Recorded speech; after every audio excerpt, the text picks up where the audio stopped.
Hello friends, this is Asha and आज मैं आपको इतिहास का पार्ट एक पढ़ाने जा रही हूँ जिसका नाम है ईंटें मन के और अस्सियाँ, हड़प्पा सभ्यता।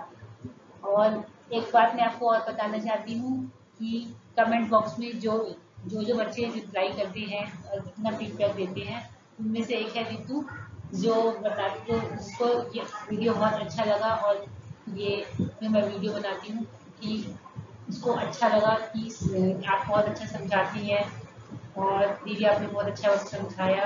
और उसको जैसे कि रितु ने अपना अपना फीडबैक दिया इस वीडियो के बारे में, आप भी कुछ ना कुछ लिख के बताया करो कि आपको ये वीडियो समझ आ रहा है या कोई आपको कमी लगती है तो भी मुझे कमेंट बॉक्स में लिख के बताइए ताकि मैं और इम्प्रूवमेंट कर सकूं या और भी नई नई चीज़ें, क्रिएटिव चीज़ें डाल सकूं, जैसे कि मैं पिक्चर्स के थ्रू आपको बता रही हूँ। ठीक है, तो चलिए शुरू करते हैं आज का टॉपिक। आज मैं आपको रिवीजन करवाऊंगी, जो मैं जितना भी मैंने पीछे लास्ट वीडियो में करवाया है उसका मैं पूरा आपको रिवीजन करवाने जा रही हूँ। चलिए,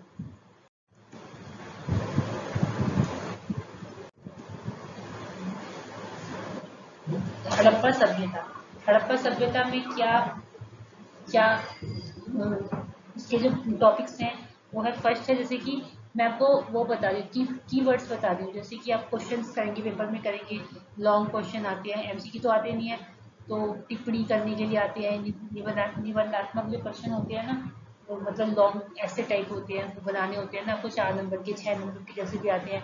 तो मैं आपको कीवर्ड्स बता रही हूँ कि इस टॉपिक से या इस एक पॉइंट से जो आपके क्वेश्चन बन सकते हैं ना, तो कैसे बनेंगे। तो पॉइंट्स जैसे इंपॉर्टेंट पॉइंट्स होते हैं ना, जो मैंने आपको पिछले वीडियोस में मैंने आपको करवाया पूरा, उसके जो इम्पोर्टेंट पॉइंट है वो मैं बता रही हूँ। और आप इससे ही रिलेट करके आप उस क्वेश्चन भी बना सकते हैं, जैसे कि फर्स्ट पॉइंट है आरंभ कैसे हुआ था, हड़प्पा सभ्यता का आरंभ कैसे हुआ था और ये लोग अपना निर्वाह कैसे करते थे, अपना जीवन यापन कैसे चलाते थे, शुरुआत में क्या क्या था हड़प्पा सभ्यता में और निर्वाह कैसे करते थे। तो इसमें भी पॉइंट आता है कृषि प्रौद्योगिकी, यानी कि कृषि लोग किस प्रकार करते थे, कृषि में गेहूं चावल मक्का ये सब बुराई के दौरान मिला है, तो अपन अपना निर्वाह इसी तरीके से करते होंगे।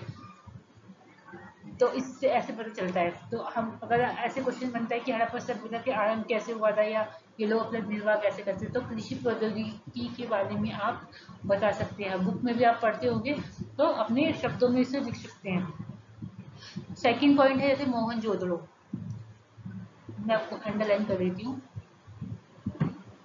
जैसे कि आरंभ आरंभ ये तो ये फैंसी है।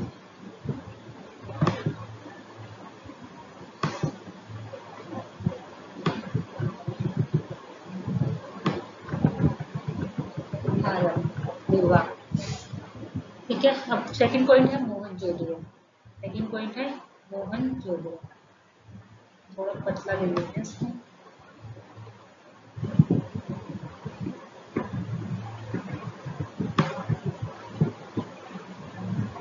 ये ऐसे सेकंड पॉइंट क्या है, मोहनजोदड़ो। ये बहुत दिक्कत हो रही है। मोहनजोदड़ो में क्या आता है, जल निकासी प्रणाली कैसी थी, मोहनजोदड़ो जो जिसकी खुदाई हुई थी सबसे पहले, मोहनजोदड़ो एक नगर योजना थी, बहुत पुरानी सभ्यता को कहते हैं। प्रथम नगर क्या था, हड़प्पा सभ्यता जो थी वो पुरानी सभ्यता थी ना, तो उसके अंदर सबसे पहले जो खुदाई हुई थी मोहनजोदड़ो में हुई थी। मोहनजोदड़ो में सबसे इम्पोर्टेंट क्या चीज आती है, जल निकासी प्रणाली, क्या आती है, जल निकासी प्रणाली और गृह स्थापत्य और दुर्ग। तो मोहनजोदड़ो में क्या आता है, जल निकासी गृह प्रणाली, वो जल निकासी प्रणाली यानी कि जल जल का निकास कैसे होता था, जैसे कि मैंने आपको बताया था कि वो कि बीच में एक सड़क होती थी और साइड में आस अगल बगल में घर बने होते थे और घरों के पास भी नालियां बनी होती थी जल निकास के लिए, मतलब पानी निकलने के लिए। और उस गली से सीधा सीधा जाते हुए एक कोने में, मतलब एक बुढ़ाव पे समझ लो कि एक गड्ढे में, बड़े से गड्ढे में पानी जाता था यानी कि बड़े नाले में सारा पानी जो होता था, सब घरों का पानी निकलता था जो नालियों से, वो एक बड़े नाले में जाता था। तो एक सुनियोजित निकास प्रणाली थी। इसका मतलब यह है कि ये सब बनाया गया, तो ग्रिड पद्धति कहते हैं इसको, कि इस तरीके से बनाना नियोजित तरीके से एक ग्रिड के माध्यम से बनाई गई थी। तो इसका मतलब है कि पूर्व नियोजित थी ये जो बस्ती थी, यानी कि मैप के थ्रू ये बनाई गई होगी। ऑब्वियस सी बात है ना कि मैप में जैसे, मैप में कैसे होता है कि पहले हम प्लानिंग करते हैं कि ये चीज़ यहाँ पे होगी, ये चीज़ यहाँ पे होगी, ये चीज़ यहाँ पे होगी। तो इसी तरीके से हम पता लगाते हैं कि प्लानिंग के थ्रू जल निकासी प्रणाली थी। और गृह स्थापत्य मतलब घर कैसे थे, मैंने आपको बताया, एक दुर्ग होता था और एक निचला आवास होता था। दुर्ग में क्या होते थे, सार्वजनिक कार्य होते थे, और निचले आवास में क्या होते थे, रहते थे लोग। तो बीच में एक आंगन होता था, चारों तरफ कमरे बने होते थे, और जब एंट्री करते थे तो अंदर का कमरा दिखाई नहीं देता था। और जो आंगन होता था वो किसी सिलाई कढ़ाई के लिए बैठ के सिलाई कढ़ाई करते थे गर्मियों में, शुष्क मौसम में, और जो खाना पकाने के लिए प्रयोग करते थे आंगन को। और थर्ड पॉइंट आ जाता है हमारा सामाजिक भिन्नता। क्या आता है, सामाजिक भिन्नता।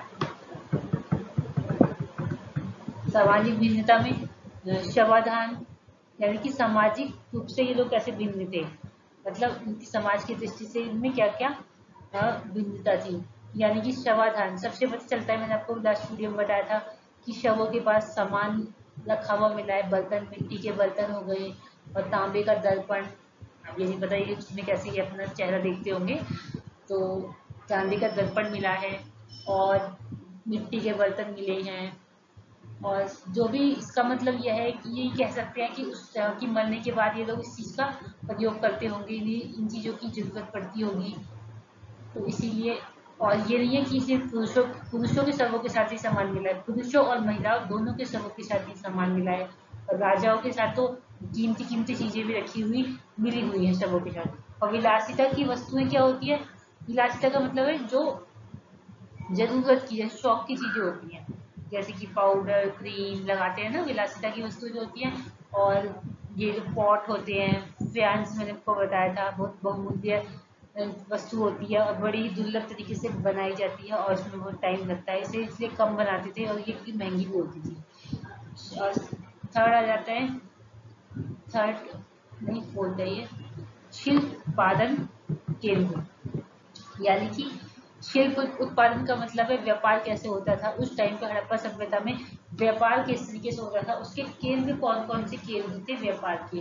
एंड फिफ्थ पॉइंट आ जाता है माल प्राप्त करने संबंधी नीतियां। यानी कि माल प्राप्त कैसे होता था, माल प्राप्त करने संबंधी नीतियां। आप साथ साथ कॉपी में नोट करते जाना इन पॉइंट्स को, ताकि आप रिवाइज कर सको।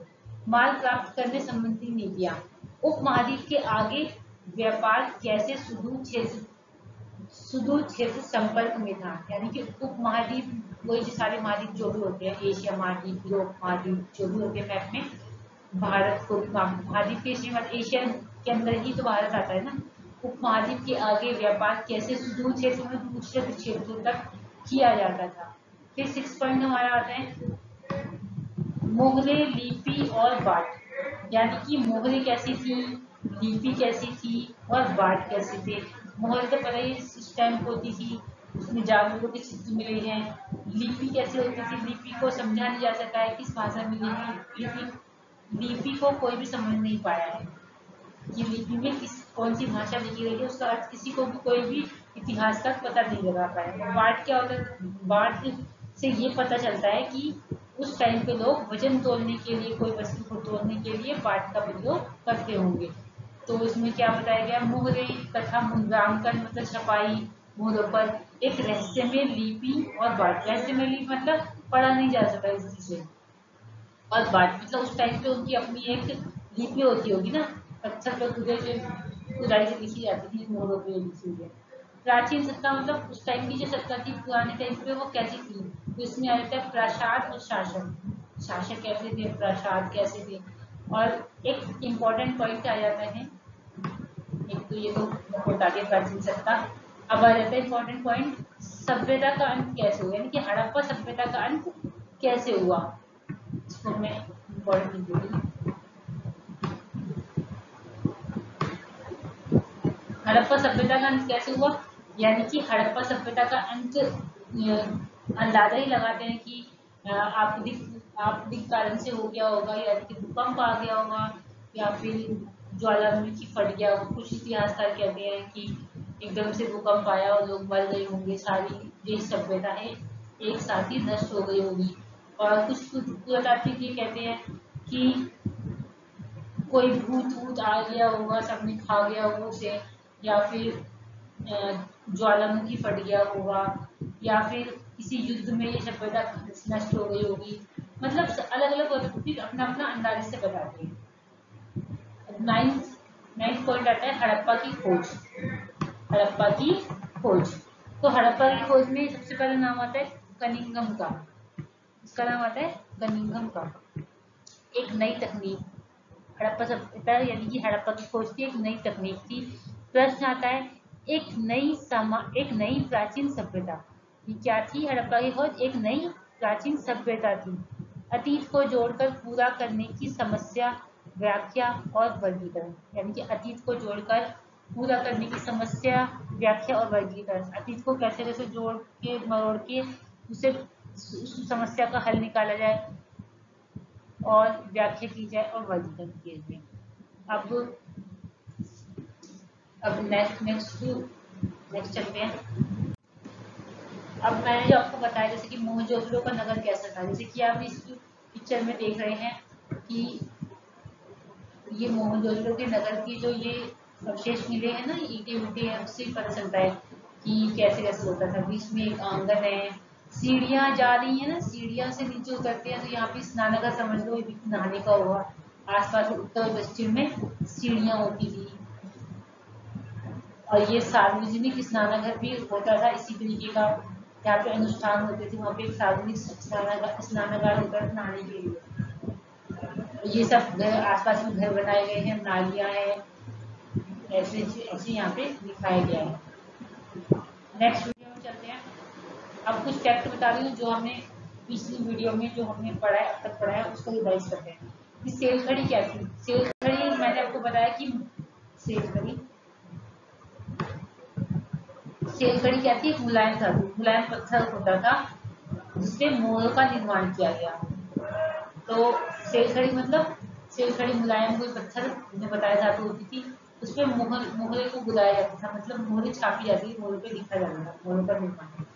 सेकंड पॉइंट आता है तिथियां। तिथियों का के बारे में ये है कि जैसे कि ईसा मसीह का जो जन्म है वो यहाँ बीच में आता है, एक लाइन जिसमें ईसा मसीह के जन्म से पहले की जो बात है उसे कहते हैं बिफोर क्राइसिस, और ईसा मसीह के बाद की जो बात है उसे कहते हैं एसी, यानी कि एनो डोमिनी। तो ईसा मसीह का जन्म ये बीच में आ जाता है। ईसा का जन्म कब लगभग हुआ था, 2000 ईस्वी पूर्व हुआ था, 2000 ईसा में हुआ था। तो इससे पहले की जो बात है उसे बोलते हैं ईसा पूर्व, यानी कि बीसीए बोलते हैं, बिफोर शायद यही है, बिफोर क्राइसिस बोलते हैं, बीसीए वही ऐसे ही बोलते होंगे, बिफोर क्राइसिस एरा बोलते हैं शायद। और एसी का मतलब एनो डोमिनी, तो इसे एसी ए भी बोलते हैं। तो आरंभ इसका, अब ये तो हो गया कंप्लीट। अब इस नेक्स्ट आ जाते हैं कि आरंभ कैसे हुआ था और निर्वाह के तरीके, जैसे कि हमने फर्स्ट पॉइंट में पढ़ा था कि आरंभ में क्या क्या आता है। तो आरंभ में क्या क्या आता है कि हड़प्पा सभ्यता का आरंभ कैसे हुआ था और ये लोग निर्वाह कैसे करते थे। पेड़ पौधों के उत्पाद, यानी कि पेड़ पौधे उगाते थे, पेड़ पौधे उगाते थे, अपनी जो भी उन्हें जरूरत होगी जिसको भी उगाते थे, जिसके पेड़ पौधे उगाते होंगे। और सेकंड आ जाता है पेड़ पौधे उगाना हो गया। सेकंड आ जाता है अनाज तिलहन, जौ धान दाल तिलहन। अनाज वही गेहूं जौ धान चावल, धान दाल, धान को चावल बोलते हैं, तिलहन तिल हो गए। और पशुपालन, पशुओं को पालते थे, जैसे गाय भैंस बकरी जो दूध देती थी ताकि उन्हें दूध मिल सके, बकरी गाय उनको पालते थे ये लोग। और कृषि कार्य वही पेड़ पौधे उगाना, गेहूं अनाज उगाना और सिंचाई करना, हल को जोतना, ये सब ये करते थे। तो ये आ जाता है निर्वाह के तरीके। अब नेक्स्ट चलते हैं। अब ये जो मैप दिया गया है इसमें ये मोहनजोदड़ो का मैप है। मोहनजोदड़ो का दुर्ग कैसा था, मतलब सब चीजें इसमें बनाई गई हैं। सारी चीजें आपको इसमें दिखी रही होंगी, तो इसको देख लीजिए कि इसमें क्या क्या है। दुर्ग मैंने आपको बताया सार्वजनिक सभाएं होती थी दुर्ग में। निचले भवन में तो लोग रहते थे, आवासीय स्थल बोलते हैं इसको।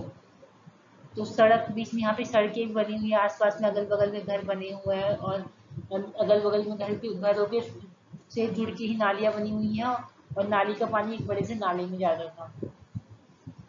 तो दिख रहा है आपको ग्रिड पद्धति के माध्यम से नाले में पानी जाता था। और एक बार देख लो आप, फिर आगे चलते हैं।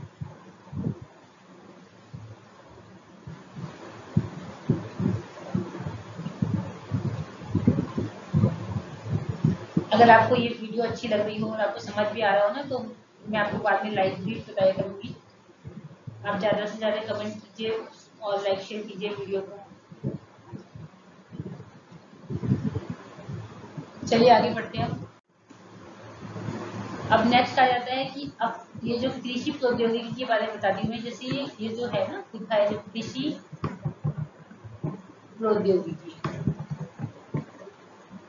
कृषि कैसे होती थी, यानी कि सिंचाई।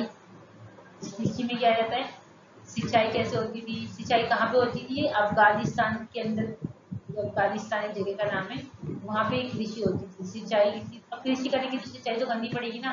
अब कृषि हमें अच्छी चाहिए ताकि हमारी खेती बाड़ी अच्छी हो, तो हमें उसके लिए सिंचाई करनी पड़ेगी। और ये इस जगह का नाम है जहाँ पे ये कृषि प्रौद्योगिकी थी, यानी कि अफगानिस्तान में। तो अब इसका फर्स्ट आ जाता है पॉइंट। तो ये कृषि प्रौद्योगिकी कहाँ पे थी, धोलावीरा गुजरात। कहाँ थी, धोलावीरा गुजरात में, जहाँ पे जलाशय और सिंचाई संचय का काम होता था। यानी कि सिंचाई संचय करना, सिंचाई करना, देख रेख करना, जलाशय में पानी को मतलब पौधों तक डालना, सारे कार्य। औजारों का इस्तेमाल कैसे होता था, यानी कि लकड़ी, पत्थर, हथौड़ा उसका कैसे प्रयोग करते होंगे। जुते हुए खेत, होते कालीबंगन राजस्थान में। जुते हुए खेत कहाँ पे है, कालीबंगन राजस्थान। ऋषभ क्या होते हैं, हल जोतने के लिए बनावली हरियाणा मिट्टी के हल। हल जोतने के लिए जो ऋषभ थे वो कहाँ पे थे, बनावली, जिनका नाम है, हरियाणा मिट्टी के हल। हरियाणा में मिट्टी के हल थे।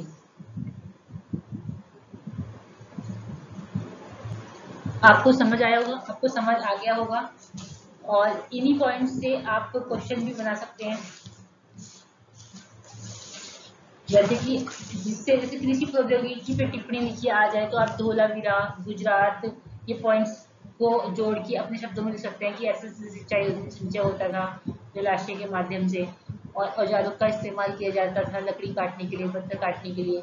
और जुते हुए खेत का इस्तेमाल कालीबंगन राजस्थान में होता था। वृषभ हल जोतने के लिए बनावली थी, हरियाणा मिट्टी के हल थे। और सिंचाई अफगानिस्तान में होती थी। तो आप ऐसे से बता सकते हैं।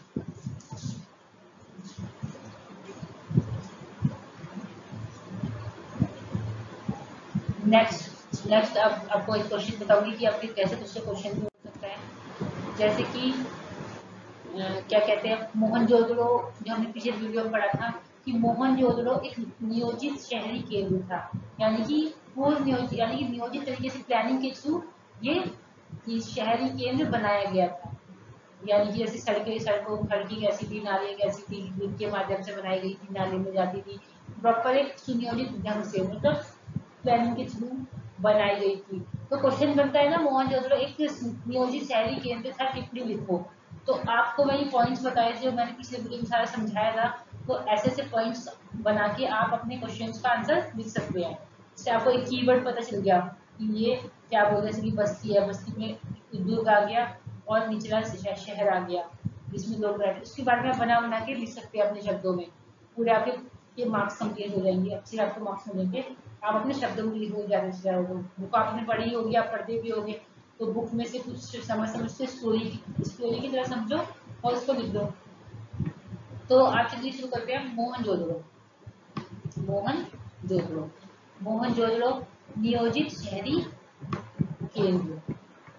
तो सबसे पहले इसमें 3 पॉइंट आते हैं, यानी कि बस्ती आ जाता है, पहला आता है बस्ती, फिर आता है जल निकास प्रणाली, यानी कि जल का निकास कैसे होता है, जल कैसे किसके माध्यम से कहाँ जाता था, मतलब कैसे कैसे पानी बाहर जाता था नगर से। और गृह स्थापित्य मतलब घर कैसे बने हुए थे। तो फर्स्ट पॉइंट रहता है बस्ती, यानी बस्ती कितने भागों में बटी हुई थी, 2 भागों में, एक तो ऊंचाई पर और एक नीचे पर, निचला शहर बोलते हैं इसको। तो ऊंचाई पर क्या था, दुर्ग, मैंने आपको बताया वो ऊंचाई पर था।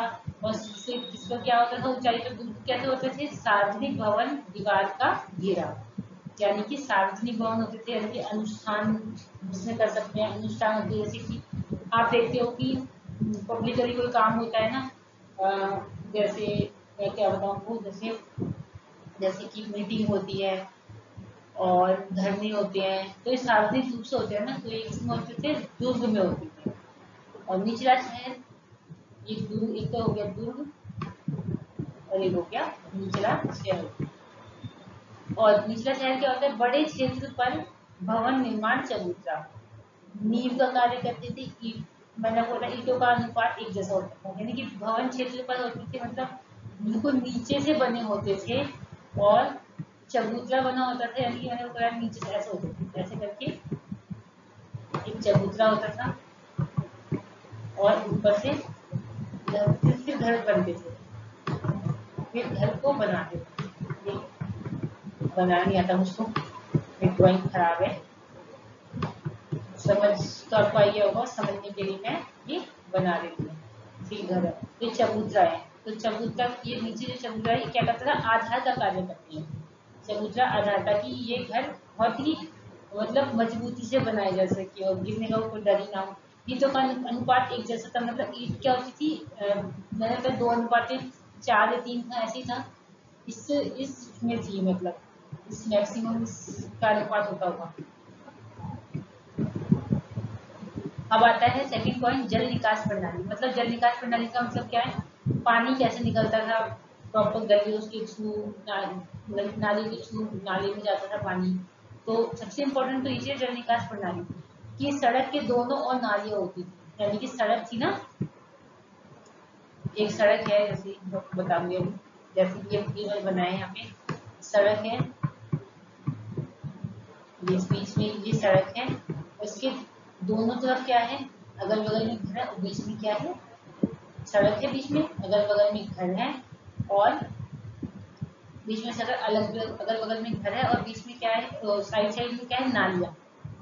और ये प्रॉपर नाली क्या होती थी, एक नाले में जाती थी, नाला है ये बड़ा सा। तो ये ग्रिड पद्धति की बोलते हैं इसको, ऐसे बनती है, ऐसे जाना है, मतलब एक ग्रिड पद्धति में बनी होती है, यानी सड़क के दोनों और नालियां की ग्रिड पद्धति में बनी हुई थी। आवास निर्माण नहीं, इनका मतलब है जो घर थे वो प्लानिंग के थ्रू बनाए गए थे, यानी कि उस टाइम पे भी मैप के थ्रू घर बनाए जाते थे। जैसे कि इससे कैसे पता चलता है, ग्रिड पद्धति के माध्यम से बने हैं, जैसे कि आज उस टाइम आज होता है, मैप बनाते हैं, पहले प्लानिंग करते हैं कहाँ पे क्या क्या चीज होनी चाहिए, पर नाली वाली पानी कहाँ जाएगा, गंदा पानी कहाँ जाएगा, सीवर का पानी कहाँ निकलेगा, पानी पीने के लिए कैसे आएगा, और ये भी चाहिए वो भी चाहिए, वो सब चीजें का प्रॉपर अरेंजमेंट डेली जो हमारी जो नीड्स है और उसके लिए। और ये पानी कहाँ जाता था, नाले में जाता था। अब नेक्स्ट आ जाता है गृह स्थापत्य, मतलब घर कैसे थे, गृह स्थापत्य मतलब घर का निर्माण कैसे हुआ था। तो इसमें घर का निर्माण में आया था निचला शहर, वही ये जो था निचला शहर, जहाँ पे के दूसरा वाला जो भाग था, जो निचला शहर कहते हैं, उसमें क्या होता था, आंगन होते थे और क्या होते थे, स्नानक घर होते थे। ये एक तीसरा है यहाँ पे स्नानक घर। तो आंगन और स्नानक घर होते थे, वो कहाँ होते थे, दुर्ग में होते थे, यानी कि निचला शहर होता था, उसमें क्या होते थे, आंगन और स्नानक घर होते थे। और दुर्ग, अब नेक्स्ट आया था दुर्ग। दुर्ग में क्या होता था, मैंने बताया आपको, सार्वजनिक प्रयोग, विशाल संरचना। भी आधा कटा हुआ है, दर्द हो गई, कट गया है। दुर्ग में क्या होता है, सार्वजनिक प्रयोग के लिए होती थी दुर्ग, और सभाओं के लिए, कोई भी सार्वजनिक कार्य करने के लिए होते हैं अनुष्ठानिक रूप से, या पूजा पाठ करने के सार्वजनिक रूप से लोग आते हैं, बैठते हैं। विशाल संरचना, विशाल संरचना मतलब बहुत बड़ा, बहुत विशाल, लोग बड़ा होता था। और स्नानघर के प्रमाण मिले कि यहाँ पे स्नानघर भी होते थे, यहाँ पे बाहर के लोग जो राहगीर होते थे ना, जो आने जाने वाले होते थे, मुसाफिर होते थे, वो भी नहाने होके जाते थे। और जलाशय मतलब बहुत बड़ा तालाब टाइप के जलाशय, पानी नहाने का। तो वो किससे बना होता था? जिप्सम और गाले से बना होता था, जिप्सम और गाले से बना होता था, जिप्सम और गाले से बना होता था। चूना मुना जो होता है ना, जिप्सम के गाले का प्रयोग कर दिया था जलाशय को बनाने में, साइड में सीढ़ियाँ वगैरह कैसे बनानी है उसके लिए। बस खत्म हो गया ये। तो आपको समझ आया होगा। जैसे इस टाइप की जैसे क्वेश्चन बने कि बस्ती के ऊपर बने कि बस्ती कितने प्रकार की थी, तो आप बता सकते हैं। दुर्ग होता था, पहला होता है दुर्ग, दूसरा होता है निचला शहर, निचला शहर। तो उसके बारे में बताइए, देखिए कि दुर्ग सार्वजनिक सभाओं के लिए होता था प्रयोग, और निचले शहर में किस लिए होता था? आवासीय भवन होता था। कैसे कैसे घर पे क्या था, ये मैंने आपको बता दिया था। और फिर आता है जल निकास प्रणाली, मैंने आपको बता दिया कि घर कैसे बने होते थे, नालियां बनी होती थी घर के आसपास में। तो ये सब मैंने आपको बता दिया कि नाले में फिर जाती थी, नालियों का पानी। और गृह स्थापत्य थर्ड पॉइंट है, मैंने आपको बताया गृह स्थापत्य में आंगन होता था, स्नानघर होता था, दुर्ग होती थी, निचले शहर होता था, दुर्ग होता था, सार्वजनिक सभाएं, स्नानघर के प्रमाण मिले हैं, जलाशय वगैरह मिले हैं। तो आपको ये वीडियो अच्छा लगा हो तो लाइक शेयर कमेंट करें। चलिए आगे चलते हैं। अगर आपको ये वीडियो अच्छा लगा तो इसे लाइक शेयर कमेंट जरूर करें, और आपको आगे की वीडियो देखनी है तो प्लीज इस चैनल को सब्सक्राइब जरूर करें, ताकि आपके पास नोटिफिकेशन पहुंच जाए। Thank you.